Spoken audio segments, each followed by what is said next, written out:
16th of May, 1839. The unflinching African sun has continued to plague our expedition, making it impossible to dig until dusk.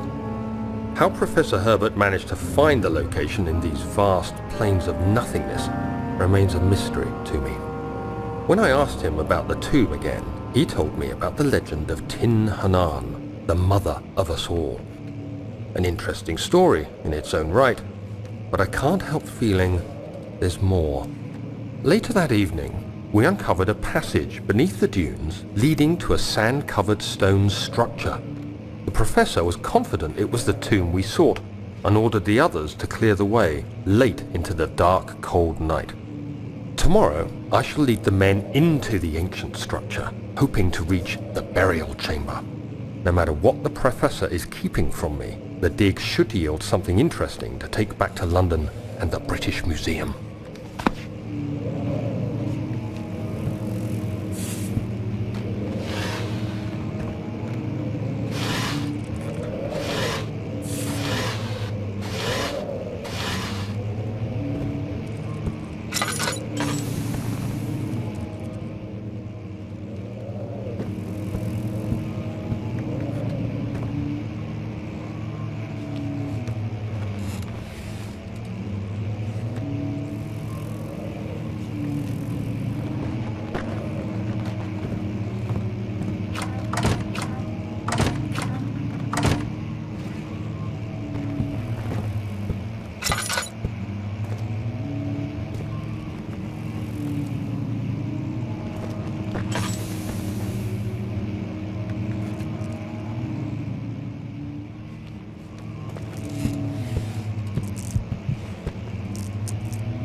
When I started writing, I had only outlined the framework for the story and the first few levels in the game design document, so I ended up finalizing a lot of material for the first levels, and then when those were done, we planned out the last 2/3 or so.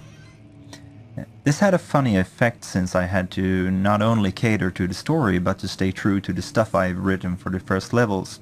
Usually you can go back and forth while writing and change things, but if you have already recorded voices, you really shouldn't because of the costs. So the first text really shaped the rest of the material in an interesting way, and made them matter in a way I hadn't thought about. I really like how this thickens the story elements, as I am able to jump back into the material and keep using reinforcements. Agrippa is of course the most extreme effect of this method, which grew from a small reference to becoming one of the most important characters in the game.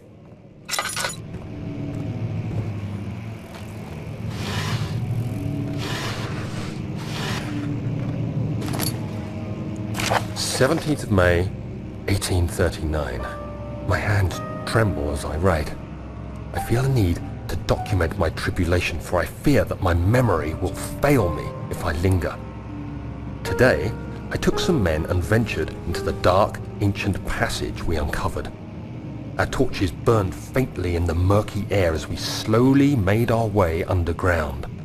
The men were superstitious and fearful. They argued loudly, and I felt their strange language getting to me. I mustered my strength and yelled at them to continue down the slopes and broken steps. The crudely carved passage confused me. It looked much older than the 4th century structure we had expected. The twisting path emerged into a great antechamber. The walls were lined with statues unlike any I'd ever seen. Despite their unearthly quality, I felt a strange familiarity toward them, which haunts me still. At the far end of the chamber, a great slab of stone sealed off whatever lay ahead.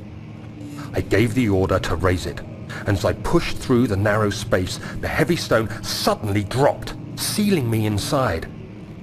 I was trapped.